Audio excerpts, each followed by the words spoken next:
All right. Hello, bienvenidos a todos. Welcome to our taller, Building Resilience in Our Communities, a beginner's guide to implementing climate programming in your organization. That is a mouthful.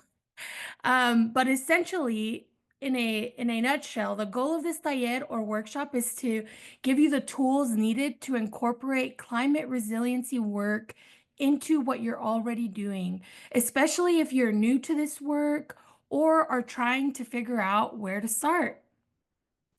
So, antes de empezar, queremos dejar a todos saber que hay interpretación en español. Para interpretación, siga las instrucciones en la pantalla para accesar la línea en español. So I'll give everybody a couple seconds to do that. All right, let's begin. So we want to know who is here. My name is Abby Rhea Hicks, and today, along with Hilda Verganza, our climate program manager, we're going to be facilitating the session. We also have Evelyn Aviles, who is our tech rock star and running everything smoothly, and Natalia Vasquez on our interpreter line. For this first activity, please put your name and organization in the chat. We also ask that you edit your Zoom name to your name, that way to help us as we join the different activities prepared today. So we'll give everyone a couple minutes to introduce yourself with your name and organization. Additionally, feel free to ask questions throughout in the chat and engage with the information you are learning.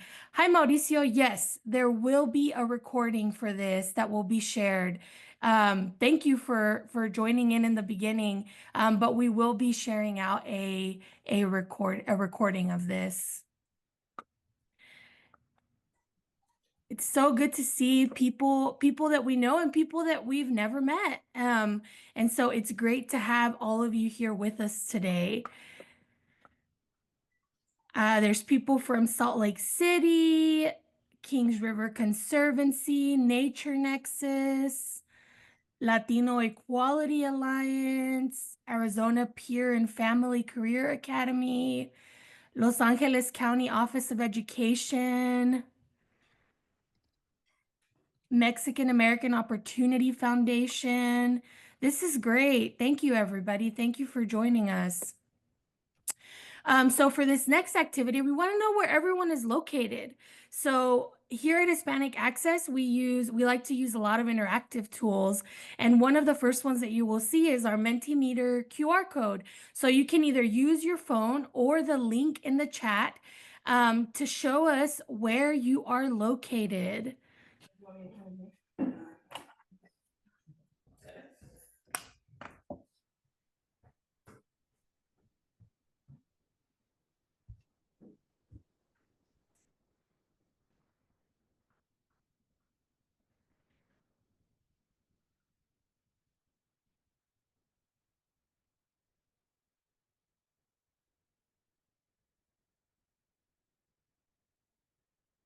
All you have to do is drop a pin on the map and it'll show us where you are located. Wow, look at that. Southwest representing. Florida, we have people from Florida.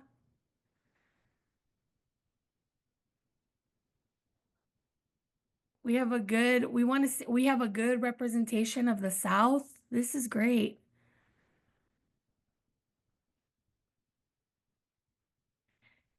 Oh, we have OPE, or should I say OPE? We got our Chicago Midwestern folks, Virginia, I think, or West Virginia.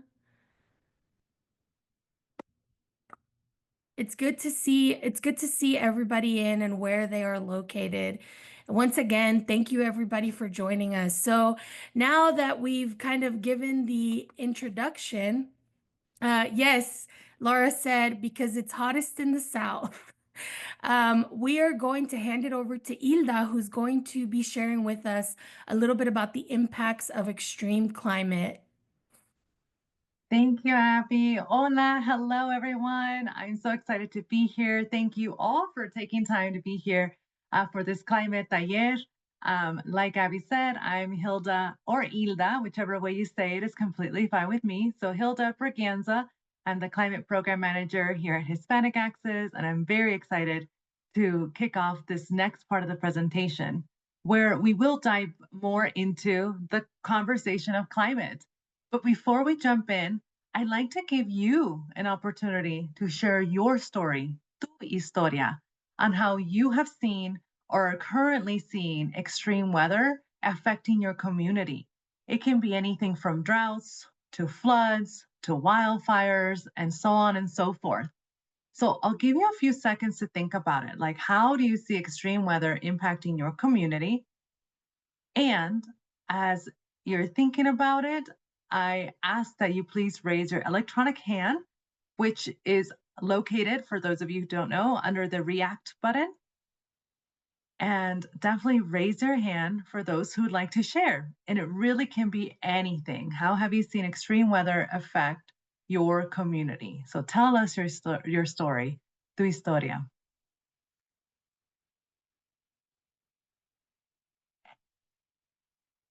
Oh, I see this in the chat. Daisy, thank you. You just had wildfires in your neighborhood in Altadena affecting BIPOC communities. Yes, absolutely. Molly, go ahead.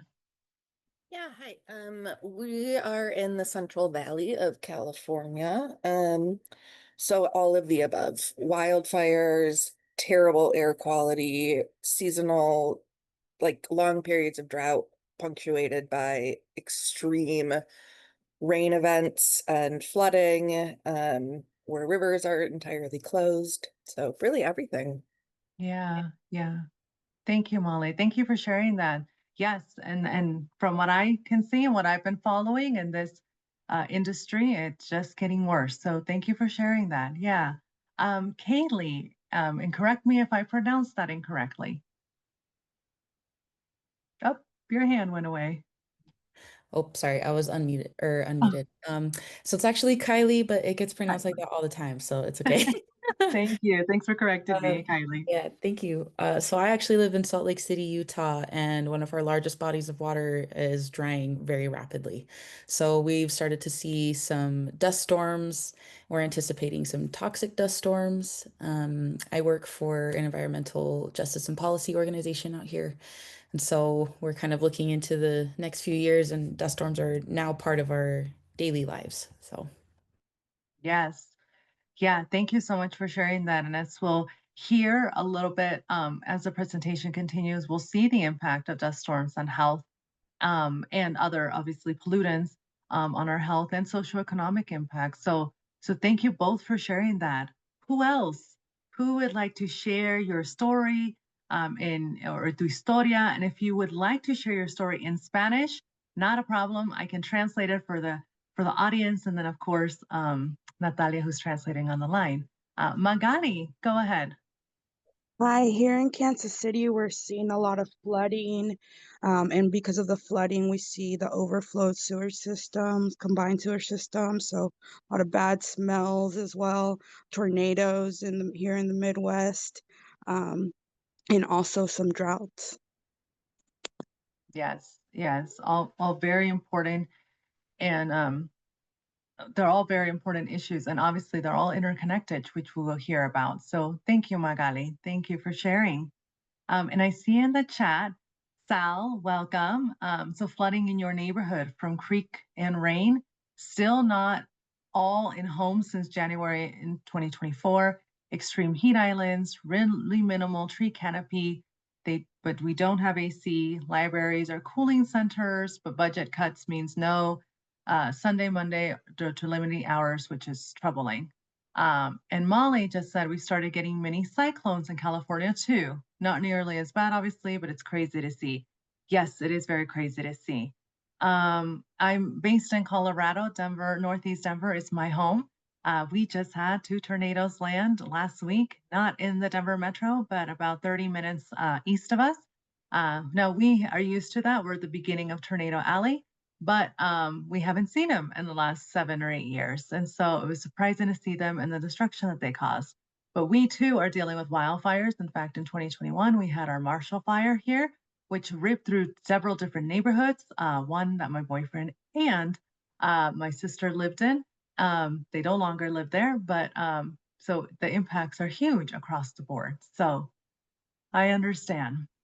All right, I'll open it up again. Anyone else who wants to share your story or your historia? How have you seen extreme weather really affect your community, tu comunidad?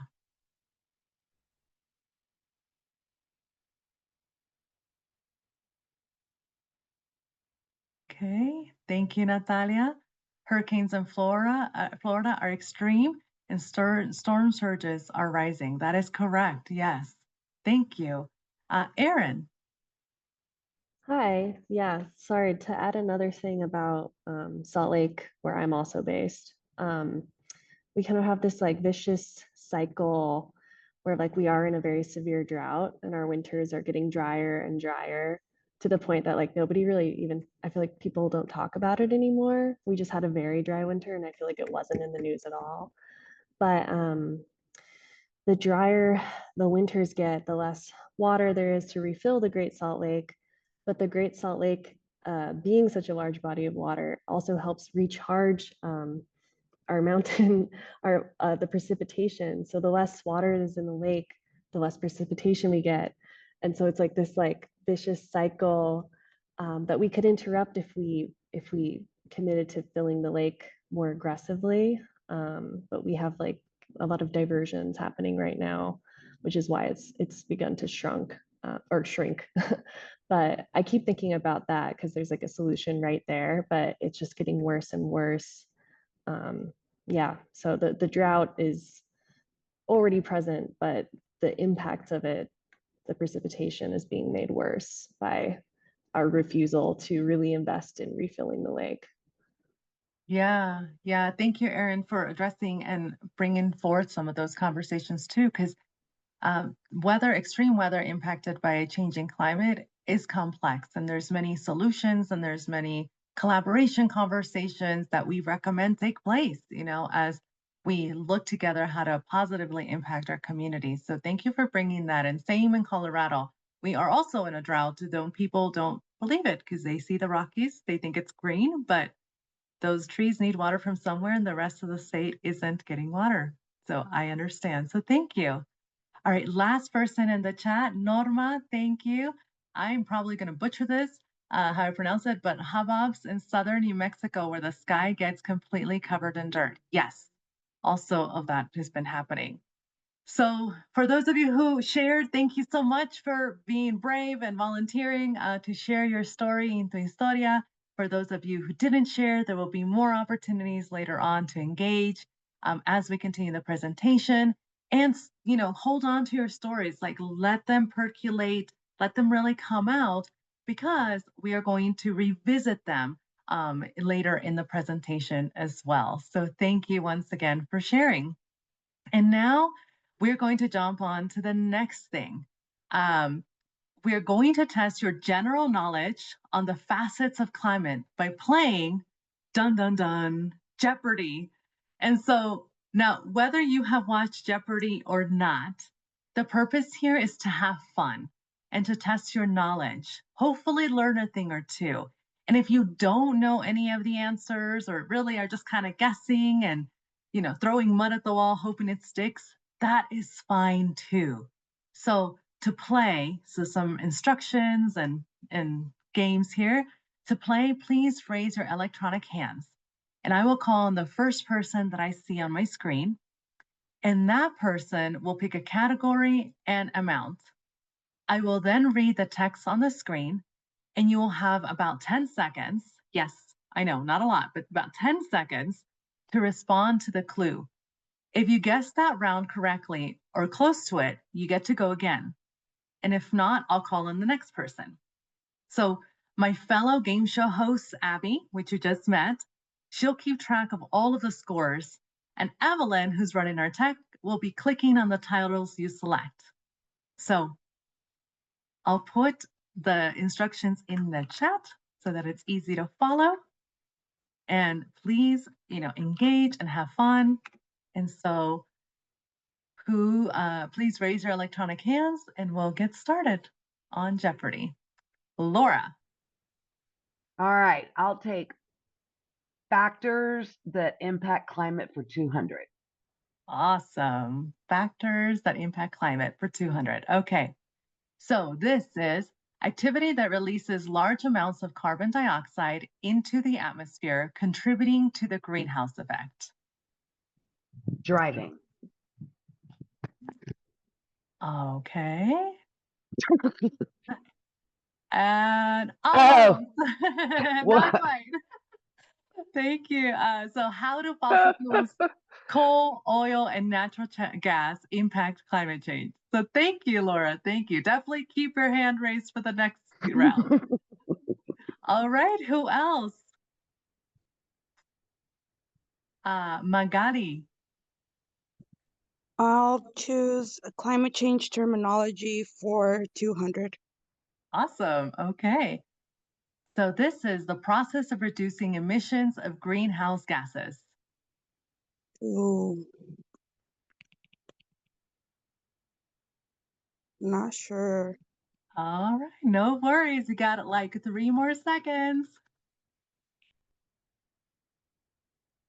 Bang. Okay. No worries. It is.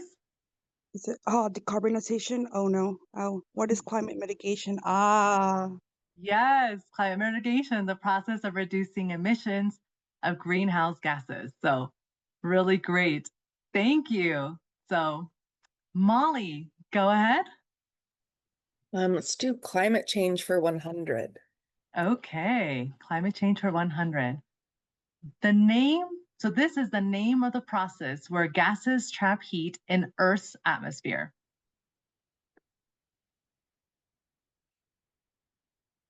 I feel like by being put on the spot, my brain has gone completely blank. I know it So happens to me. All right, what would you say it is? I don't know. Oh, no worries. Okay, it is. What is the Oh yeah. greenhouse effect? It's awesome. Thank you. Thank you. All right. Who else? And remember, really, this is to have fun and to just take the best guess. Emily. Good morning. I'm gonna try climate resilience for actually no impacts of climate change 100. Okay. Impacts of climate change. 100. Okay. Climate change can exacerbate, air pollution, leading to respiratory illnesses, increasing the risk of this disease. I'm gonna go with asthma. That's correct. What Oh, is okay. What asthma? is asthma? Yeah. Yay. Great.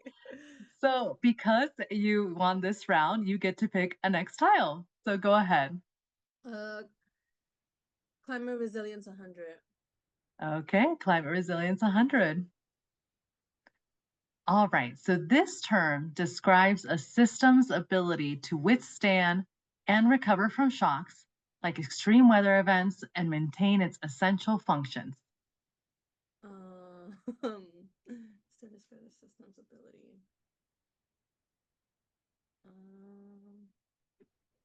Wow, I do not know. No worries. It is, what is climate resilience? Oh my God. I know. It's perfect. Thank you, Emily. Awesome. All right. I see Javier. Yeah, I'll do climate resilience for, you know what? I'm gonna take a risk for 500. Oh, all right. This organization provides global policy framework for climate resilience. This organization. Uh,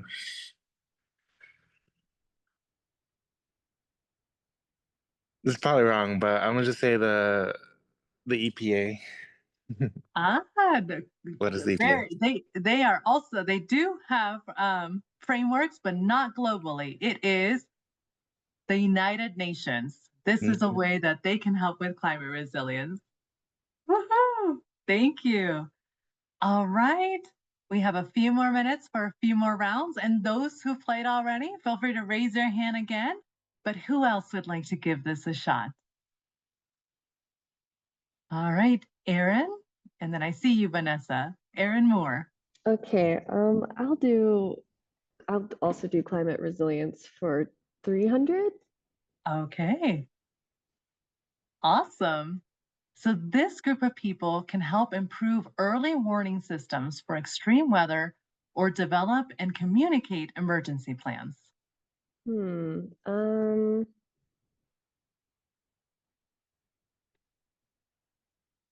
Oh God, I like just took a class on disaster planning. Um, So great. a group of people.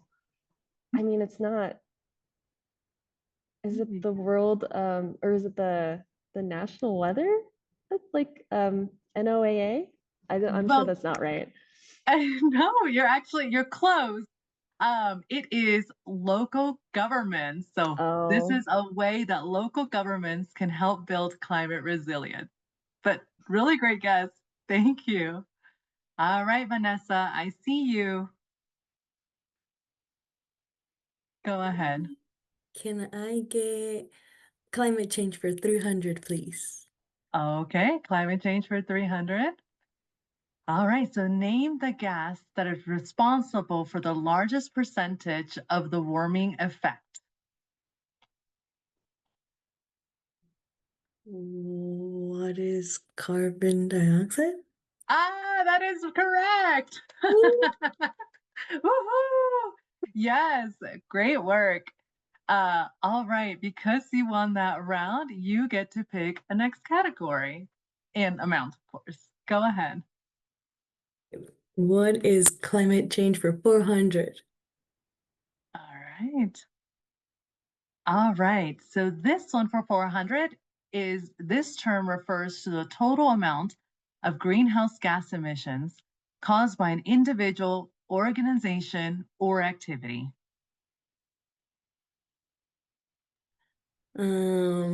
What is carbon footprint? Oh my gosh, 2 for 2. Yay, Vanessa. That is awesome. Woo-hoo! I know. And Abby, I know is keeping scores. Okay, you get to go again. Oh no. What's climate change for 500? All right. Climate change for 500. Okay, so the process where the ocean absorbs carbon dioxide from the atmosphere, leading to acidification.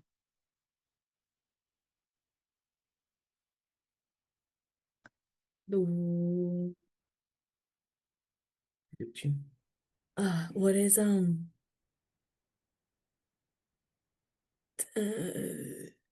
carbon bleaching?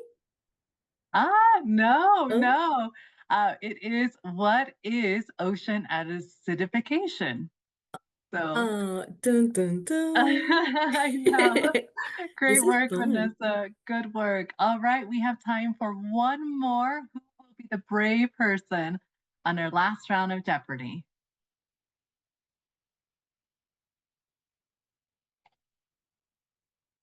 And if you've gone before, you're welcome to go again for sure.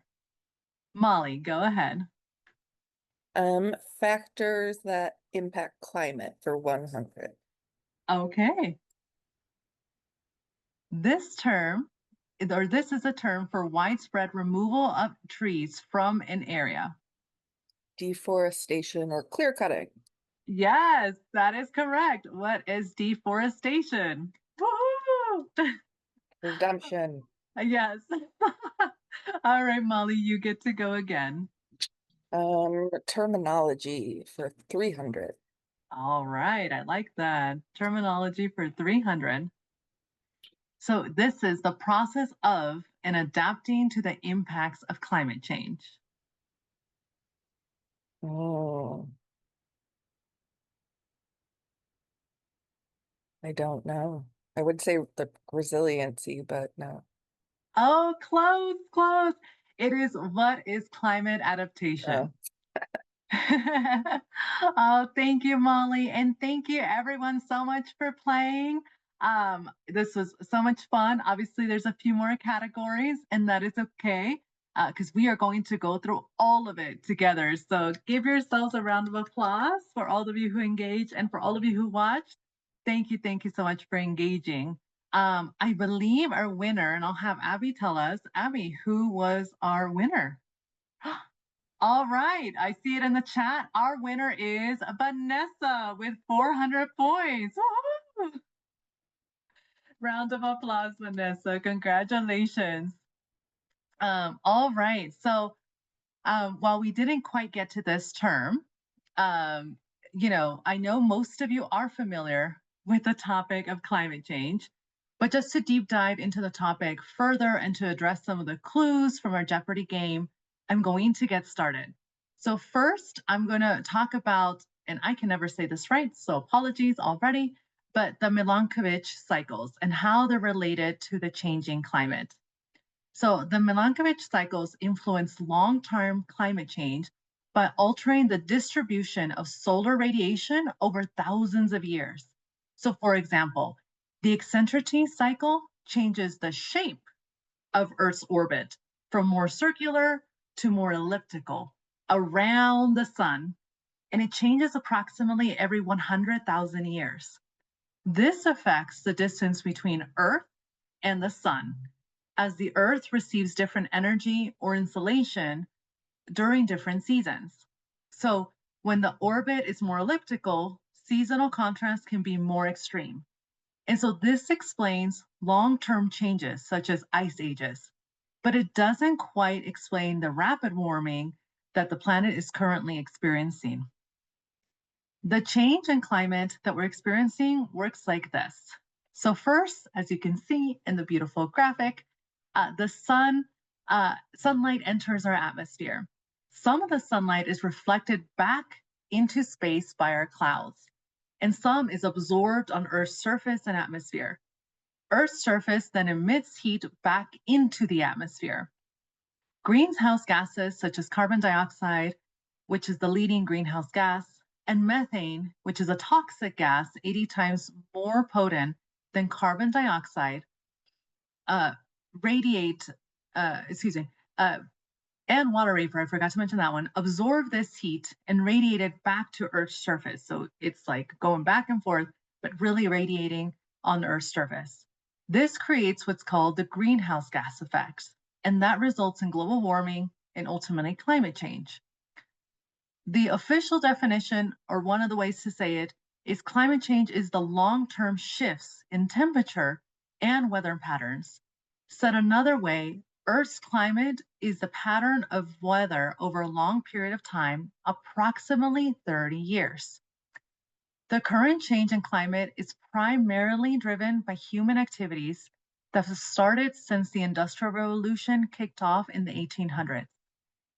Now, fun fact for those of you who don't know, water vapor is actually the most prevalent greenhouse gas, but it has a lifespan of only a few days, whereas carbon dioxide stays in the atmosphere for at least 100 years. So other terms that I included on this slide that will be important to know are parts per million. The acronym is ppm, and it's a unit of measurement used to express concentration in a substance of mixture. And the other term is carbon sequestration, which is the natural or artificial process by which carbon dioxide is removed from the atmosphere and it's held in either a solid or a liquid form. So the largest contributors, as we all know or we've heard of, the largest contributors toward changing climate are the burning of fossil fuels, primarily for electricity and heat, as most electricity is still generated by burning coal, oil, or gas. Industrial activities also burn fossil fuels to produce energy, to make cement, iron, steel, electronics, clothes, plastic, and other items. Mining and other industrial processes also release gas as well as machines and manufacturing. Now, I think this one we all know, but to mention it because it's a big problem across the world, cutting down trees release emissions, since trees release the carbon that they've stored when they're cut down. Clearing land for agriculture and grazing also releases carbon dioxide, and the digestion of cows and sheep release methane. Most cars, so in the world of transportation, more cars, trucks, ships, and planes use fossil fuels, and making transportation a large contributor of greenhouse gases, especially since transportation accounts for nearly a quarter of global related carbon dioxide emissions. Powering buildings, including your homes, your residential homes, globally also emit large quantities of greenhouse gases, as many places still use coal, oil, and natural gas for heating and cooling. This is especially true in places that are experiencing extreme heat, where air conditioners being used are also on the rise. So a lot of things that we do impact our climate. Now, the warming of our climate also directly impacts our oceans. So I think we all know or have heard of this, but how it impacts our oceans is through warming, acidification, sea level rise, and shift in ocean currents. So our oceans absorbed a large portion of heat trapped by greenhouse gases in our atmosphere. But because of that, the temperatures in our oceans begin to rise.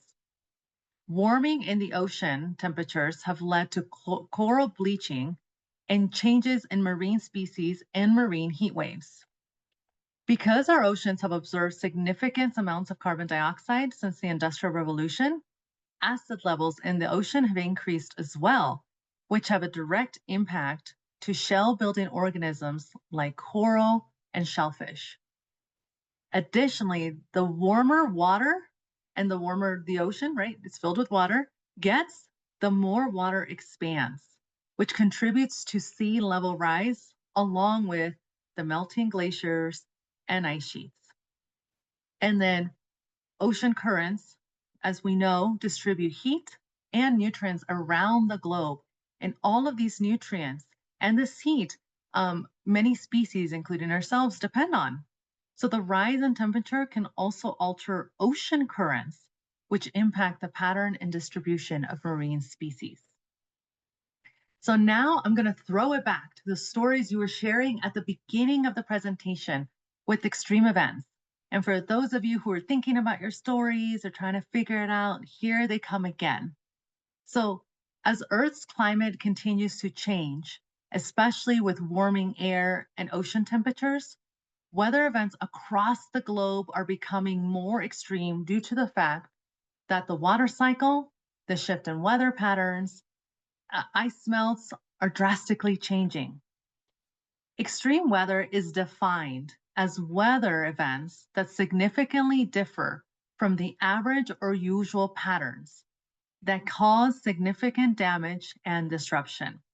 Most of you mentioned a lot of these actually as you were sharing at the beginning, but just to list a few of the big ones here: wildfires, hurricanes, tornadoes, heat waves, droughts, floods, and extreme rainfall are all examples of extreme weather events.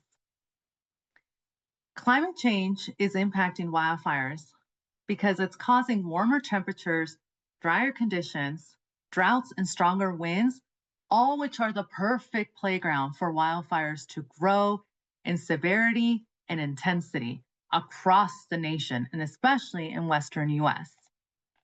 Hurricanes are also increasing at intensity and speed at which they travel.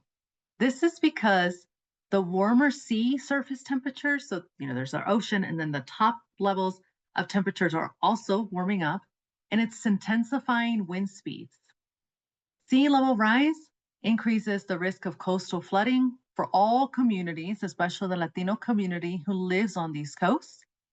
And changes in the atmosphere are causing hurricanes to travel more slowly, which means that they are on land much longer than they used to be, and subjecting coastal regions to more rainfall than before. Climate change is also impacting tornadoes.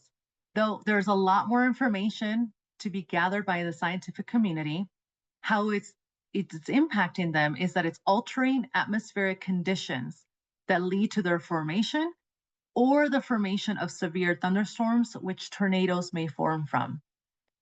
Heat waves, man, they are on the news every year, are becoming more common, especially in Western United States. as days with more high temperatures are becoming more and more frequent.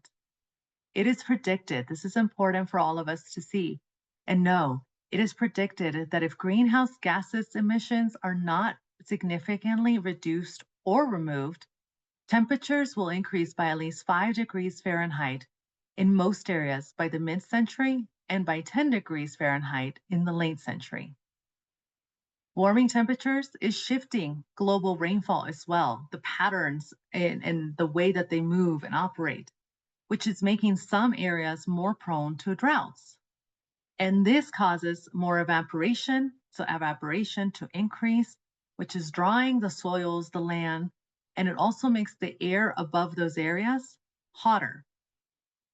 Since warming temperatures cause water to evaporate, like I just mentioned, there's more moisture in the atmosphere, which leads to intense rains and can lead to flash floods in other areas. So again, the weather patterns are changing. Rainfall that used to maybe fall over here is now falling over here, and it's releasing and dumping in other locations. And flash floods are being experienced in new areas or different areas or at more severe intensity and can be damaging, especially if drainage systems are not equipped to deal with large quantities of water. And of course, as I mentioned, coastal areas really everywhere are more prone to coastal flooding, due to sea level rise. And extreme rainfall, this is the last one I'll speak on here, is defined as instances in which the amount of rain experienced in a location substantially exceeds what is normal. In the last decade, the Midwest and Northeast of the US have experienced the strongest increases in heavy precipitations. And with all of these weather events, scientists are expecting these trends to continue as the planet warms. Now, you all spoke to it, you all alluded to it in your stories, but we know that these weather events, no matter which ones they are, have economic losses, environmental degradation, and loss of property and life. So big and important impacts.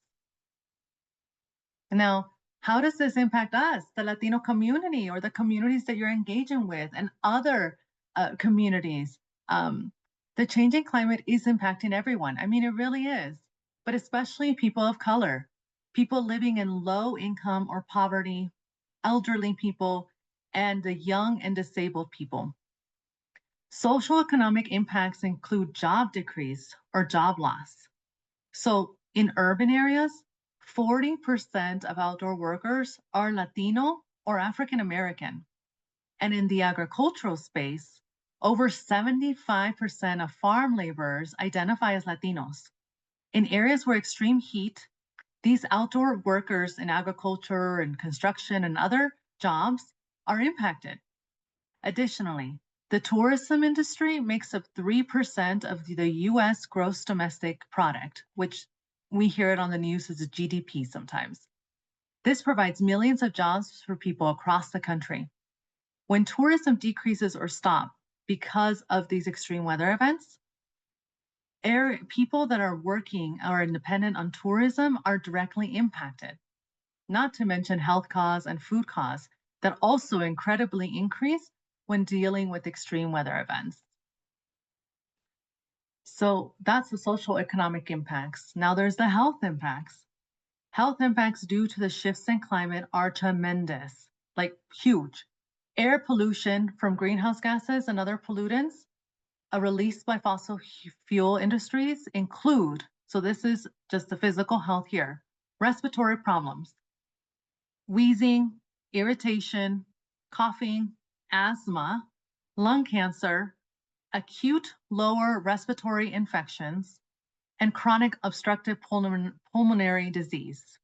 It also impacts, it's not listed on the slide, but just to mention it, cardiovascular problems, which increases the rate of heart attacks, neurological problems in the dementia, Alzheimer's disease, and strokes area, and pregnancies, negative health outcomes for babies, and premature deaths. It is important to know that over 56 million Latinos live, work, and play in areas with the worst air pollution in the US. This is due to being near industrial zones or highways or fossil fuel power plants. The Center for Disease Control and Prevention, so the CDC, estimates that 48.4% of all Hispanic Americans live in counties that frequently violate ground level ozone standards, which impacts everyone, but especially outdoor workers and children are at a higher risk for health problems, with over 3.6 million, that's a huge number, 3.6 million Latinos suffering from asthma. It is reported that Latinos are twice as likely to go to the emergency room for asthma, and Latino children are twice as likely to die from asthma when compared to other ethnic groups.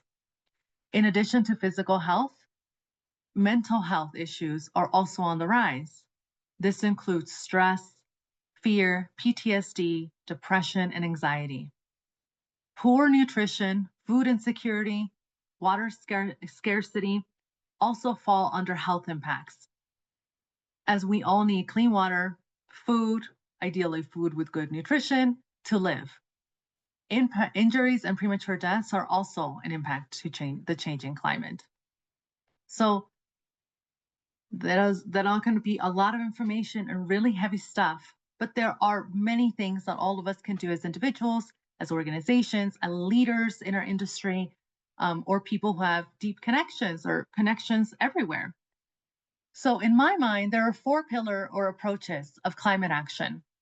So they are climate mitigation, climate adaptation, climate restoration, and climate resilience. So climate mitigation, as we saw in our Jeopardy game, are actions to reduce or prevent greenhouse gas emissions with the goal of reducing the impacts of human-caused climate change. Climate adaptation are actions to prepare, respond, anticipate, and adapt to the effects of the changing climate. Climate restoration is the movement to address the greenhouse gases that exist in our atmosphere, such as carbon dioxide and methane, and remove them from our atmosphere through nature-based or technology-based solutions that is safe and can be stored away for at least 100 years. And climate resilience, the reason we are all here, is the ability for people and ecosystems to anticipate, prepare, respond to hazardous events, trends, or disturbances related to climate.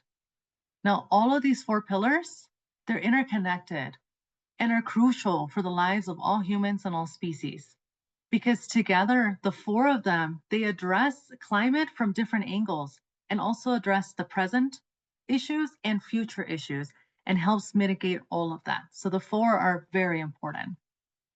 But now I'm going to focus on climate resiliency. What is climate resiliency? Well, I just mentioned it, but just to represent the definition again, it is the ability for people, so us, and ecosystems to anticipate, prepare, and respond to hazardous events, trends, or disturbances related to climate. By building resilience, we can protect people and ecosystems, especially in areas more prone to natural disasters and for people most vulnerable to the changing climate. It is important that climate resilient plans not only tackle these near-term disaster events such as wildfire and hurricanes, but also address environmental justice issues that have been simmering for a long time that need attention. Why? Why is this important? Because as I mentioned earlier, at-risk communities are most likely to suffer due to health and socioeconomic issues that sometimes or are often overlooked. Now, my colleague Abby here in a moment will cover how to incorporate climate resiliency in your organization. But I want to encourage you as an individual that at the individual level, you can make a difference too. Even if your brain or other people say otherwise, no, you really can. It is important. So a few steps that I put here, not in the slide, I just realized, but I put them here. I'll say them now. It's number 1, it is important to look at the future and how your community is changing. Like what's impacting your community, right? Like the stories you shared. Is it getting warmer? Are the winters getting shorter? Like, are we suffering from polluted water? Like, what is it? What's important for your community? What's changing? From there, form or join a group that is exploring these climate issues. If there isn't one, start one with your friends, your familia, tus vecinos, all the neighbors, everyone. Build resilient plans that can be deployed quickly. Include everyone. This is where everyone's voices matter. And protect the environment, the infrastructures, financial services, and healthcare, and anything else that's important to you as much as possible. So build plans around that. And again, ensure everyone's voice is heard, really, truly, when creating and deploying these plans. And then I just want to always mention to partner with other groups doing the same thing and local governments to have a further reach. And now I'm going to turn it over to my colleague and fellow Jeopardy co-host, Abby, to talk about climate resilience in your organization. Abby? That was a lot of information, Hilda. Thank you for sharing that with us. Using your reactions, how many of you had not heard all of the information that Hilda shared or have not been involved in climate resiliency work? And if that's information that you already knew, then perfect. So, as we mentioned earlier, the purpose of this webinar is to support your organizations as you weave in climate resiliency work in what you are already doing. So, we know that many of you are already doing amazing work in your communities, but we want to help you build on that through climate resiliency work. So again, using your reactions, how many of you have asked yourself, where do I even begin when it comes to climate work? Using the tools in this webinar, we're hoping to equip you with items that are practical and culturally relevant with your community in mind.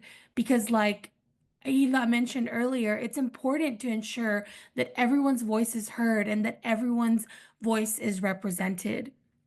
So if we go to the next slide, this is just a reminder that resiliency and stewardship in Latino communities has always been present. Many of our communities have farmed the land, have been resilient and cared for our communities.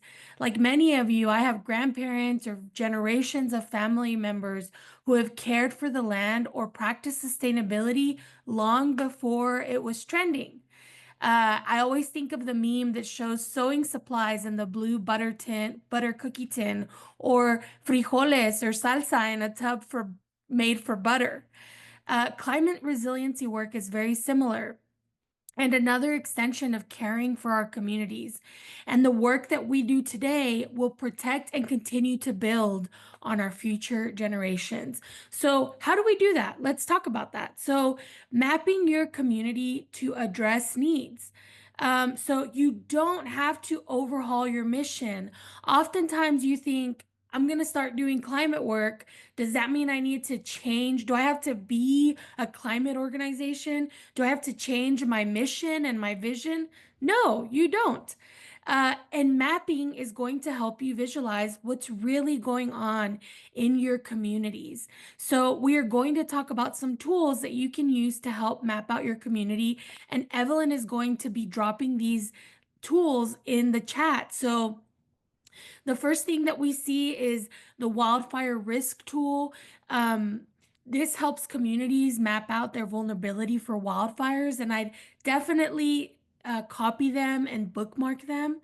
iTree Canopy allows you to see a tree canopy benefits in terms of CO2 or carbon dioxide, air pollution, and stormwater impacts. The Vibrant Cities Lab is a tree/forestry tool that allows you to see how trees improve everything from human health to public safety.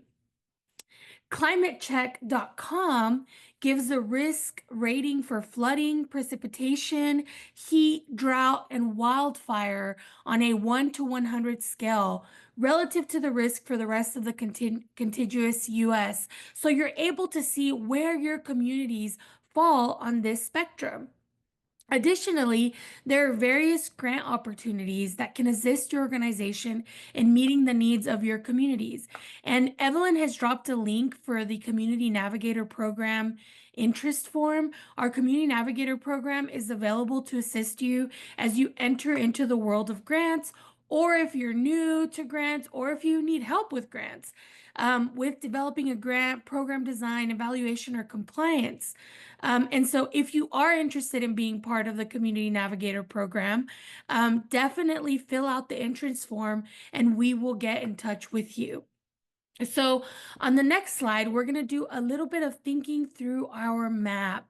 So let's take a few minutes to map our communities out. In this activity, I want you to get a piece of paper or your notes tab, whatever it is that you're writing notes on. If you are, if not, find something to write notes. And the first question that we're asked is, what environmental issues are affecting your community? So we've already kind of answered this. So think heat, flooding, poor air or water quality, extreme heat. All the various things that have been mentioned. The second thing that you're going to want to look at your map on as you're mapping your community is who is most at risk in your community? Is it elderly residents, folks without AC, unhoused neighbors, children? Is it a specific demographic within your community? The third thing is, where are the trusted places? Who are your leaders and connectors? So think about, where are your community centers, churches, schools, mutual aid groups, parks? Where are the trusted places in your neighborhood? And the fourth question is, where can climate work be embedded? Could you offer workshops, tree plantings, cooling centers, emergency preparedness info? And so we are going to take about 3 minutes to kind of jot down some quick responses. And then once we return, we'll ask if anybody wants to share. So we are going to take about 3 minutes, and Evelyn is putting the prompts in the chat. And so we will see everybody here at the 59-minute mark. Once we fill out our map. All right, everybody, we are at the minute mark. Does anybody want to share their response?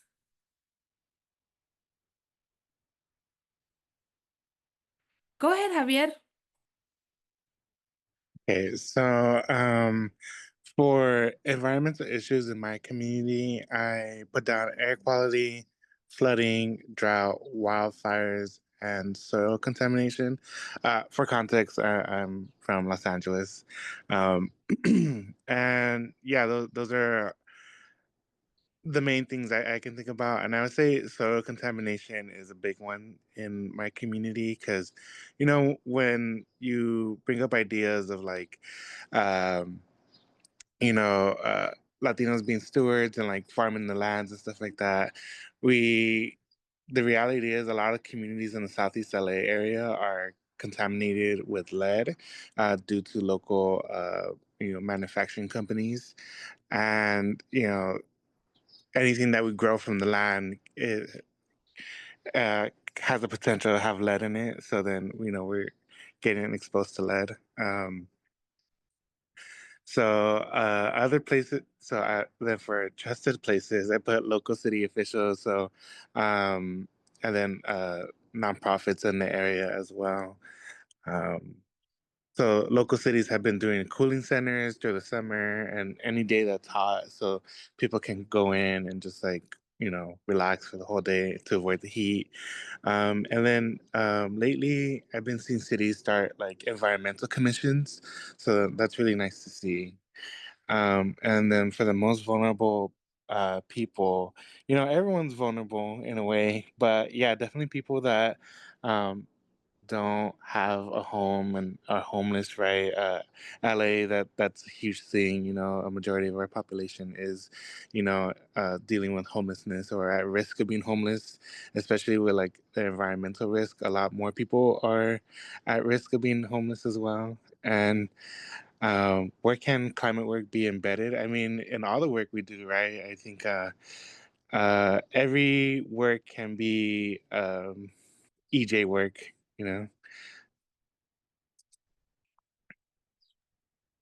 Yes, all work can be environmental justice work. Thank you, Javier. Does anybody else want to share that? And those were all, that was a great reflection of, and kind of a great way to get started of thinking through how can we start climate resiliency work in our community, in your community specifically. Does anybody else want to share?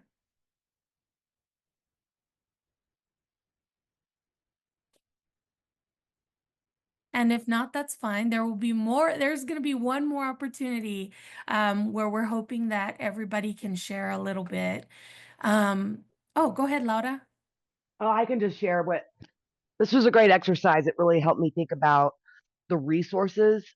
My community is Fort Worth, Texas, and Tarrant County, and extreme heat, obviously, droughts are a huge issue. People that live in the food desert pockets of the city, I think, are really especially impacted, and our awful transportation. Everybody has to have a car or walk. Um, exacerbates all of these things. But we have this regional water district. Our Tarrant Regional Water District is very much on the forefront of managing our water through nature-based solutions and conservation rather than just constantly damming up more rivers, which is the history of all the water in Texas. We don't have a single natural lake in the entire state of Texas. Fun fact. And so there's only so many more rivers we can dam up. Like at the end of the day, we have to just use our water differently. And they are really on the forefront of that. And yet, not many people are aware of them in the city, and they are elected officials. And it just made me think about how important those elections are, because those are the people driving the solutions to these problems, and embedding it, as you said, into the community, that will make a long-term difference. Yes, elected officials are definitely a very important piece to a lot of macro or looking at it from a broader scope, and seeing where they regulate, where they include policies that positively affect our communities. Thank you for sharing, Laura. That was really good. And so if we go to the next slide, we're going to kind of go give you some ideas. So like we mentioned earlier, you don't need to overhaul your mission and become a climate organization to do climate work. You just need to connect the dots. So do you run a food distribution program? This is a great opportunity to talk about cooling centers during summer drop-offs. Do you offer tutoring? Consider adding nature-based learning or invite them to do local quality air checks. Do you lead a faith-based community? Organize community walks or hikes and talk about our role as caretakers of the earth. So, some of you may have youth education programs. Young people are already in climate spaces, and so think about integrating nature-based learning, outdoor experiences, storytelling projects that connect environmental issues with culture and identity. Do you have a community awareness network? Host community talks or space. That's, oftentimes some organizations aren't able to do the work that they're doing because they don't have space. So if you have space to host something like that, host community talks, share social media campaigns, use outreach tools that are tailored to your community. If your community is predominantly Spanish, make sure that your tools are available in Spanish. Normalize conversations around climate threats and solutions, especially those that build on existing community strengths. Citizen scientists, you don't need to be a professional scientist to collect data that matters. Empower your community members to observe, record, and share information using some of the tools that we gave you, like heat mapping, water quality checks, or flood tracking. This data can influence city planning and resource distribution. And I worked for the water quality department in my city. And when I worked there, we had kits that we could give to individual residents. And I believe most water treatment centers can do this, where you can reach out to them and say, hey, I want to test the water in my area, or I want you to come out and test the water in this specific location, and they will do it. Access to outdoors. We know that access to nature is not equally distributed. Advocate for more green spaces in your neighborhoods. Partner with parks and conservation organizations to bring community members into these spaces with cultural respect and safety in mind. Cultural preservation. So climate work is not separate from cultural work. When we protect our traditions like farming practices, medicinal plant knowledge, or even our oral histories, we are practicing resilience. Highlight and celebrate these connections in your programming. So coming up, we're going to watch a video of one of our community partners. The video is in Spanish, but there are subtitles in English, and they're just going to share a little bit about how they began their journey into climate resiliency work.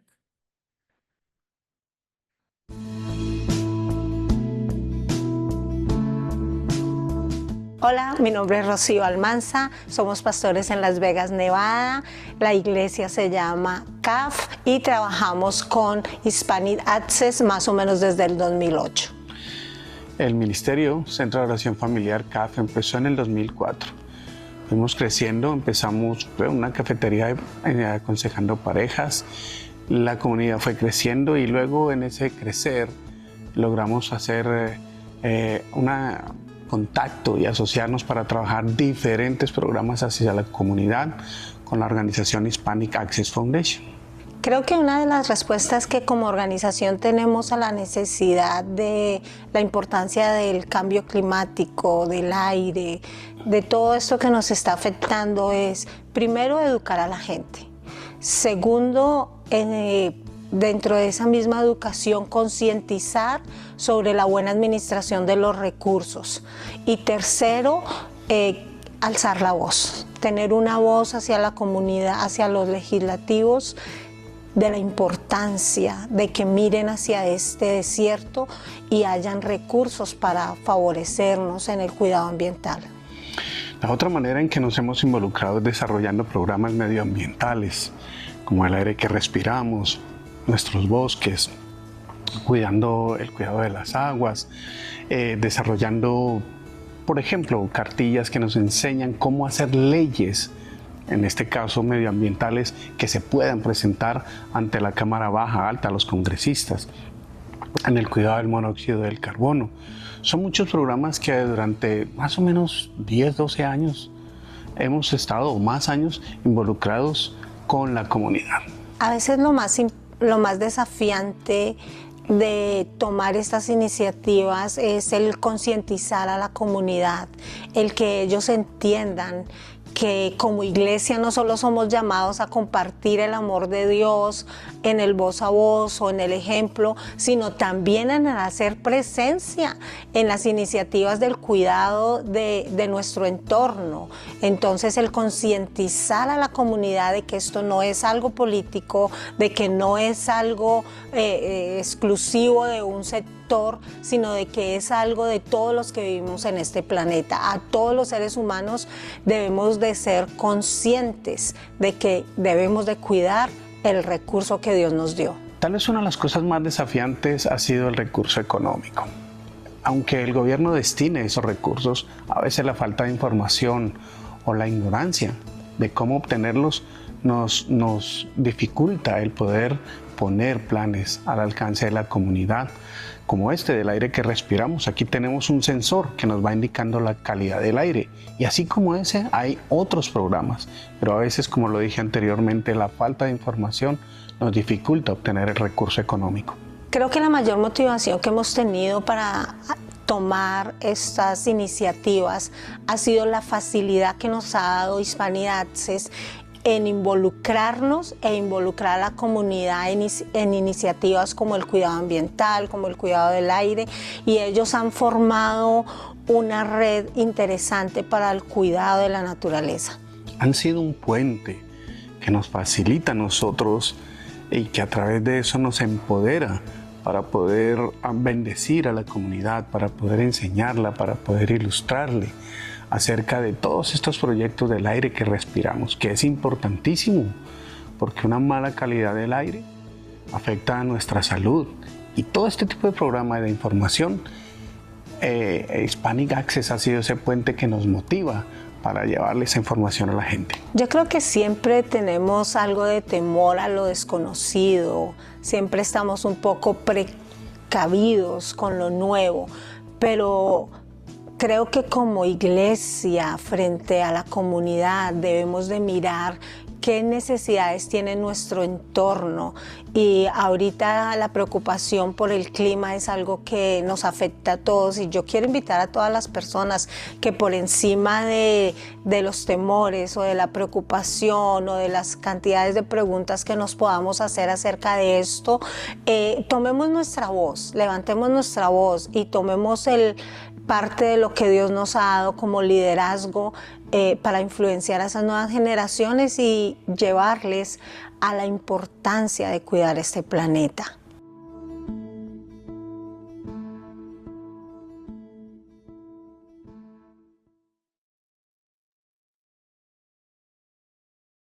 That was an amazing video. And something that I want to point out is that, you know, the Almanza, this project or this community center that's a church, it's a church. It's not really where you would see science or climate work being done. And so it's really exciting to see climate resiliency work being done in avenues where you normally wouldn't even think that that's where that's where it's taking place. And so that's something to encourage you as you begin this work with climate resiliency. And so for this next activity, we're going to break out into breakout rooms.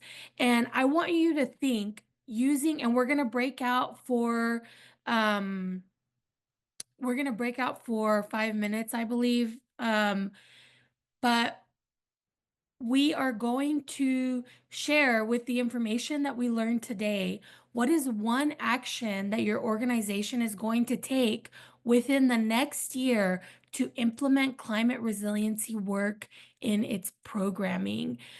So we're going to go into our breakout rooms and choose a designated leader or someone, a spokesperson. And when we return, we're going to share out what you've discussed. All right, everyone's back, Abby. Yay, everyone's back. I hope everybody had some good discussions and some good conversations. I know a few people have had to hop off early, but if you with your spokesperson, if you could please raise your hand and share a little bit about what you guys talked about in your breakout room. I know for us in our breakout room, I don't know if Magali wants to share, or I can share if Magali wants, but if Magali wants to share what we talked about in our breakout room. It was just her and I in the breakout room, so it's okay if you didn't designate a spokesperson. If someone from the group wants to share, that's fine too. It doesn't have to be a designated spokesperson. Well, we talked about Latino Conservation Week, so you can make that shameless plug as one thing. Yes, that is definitely something that we're actually going to talk about in a little bit too.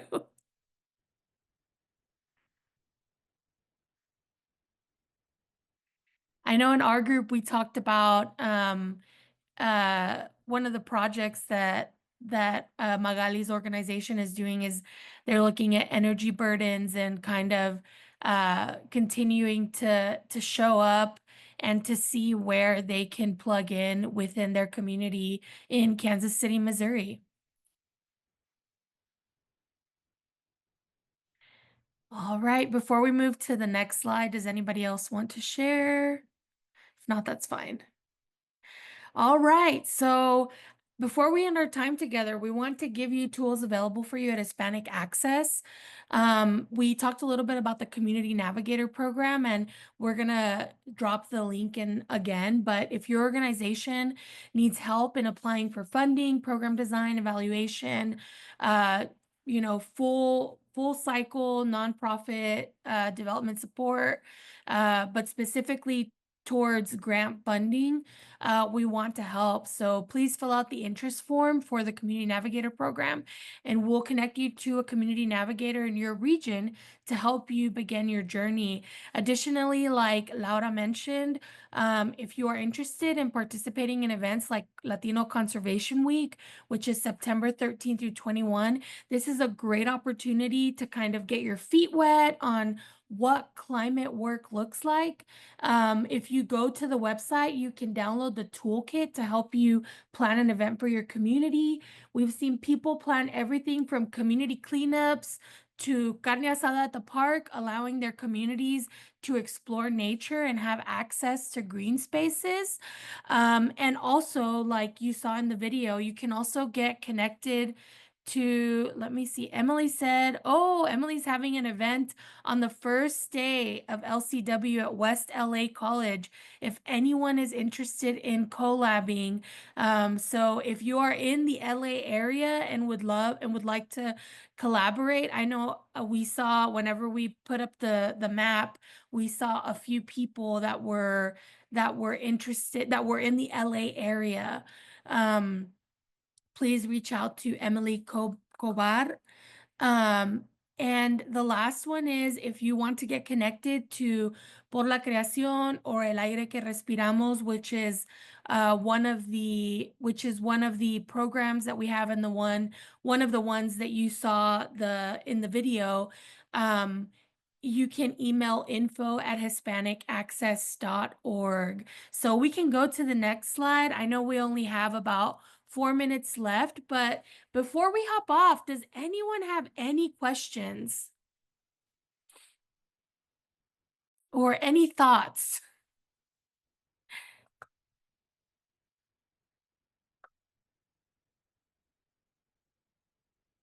All right. If we don't have any questions, that's fine. And if you think of something later on, feel free to reach out to us, to email us.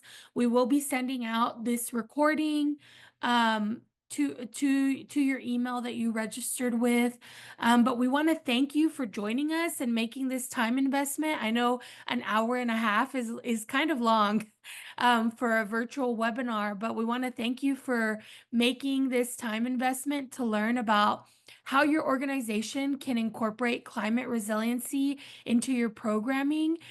We hope everyone has a great weekend, and we hope to continue connecting with you.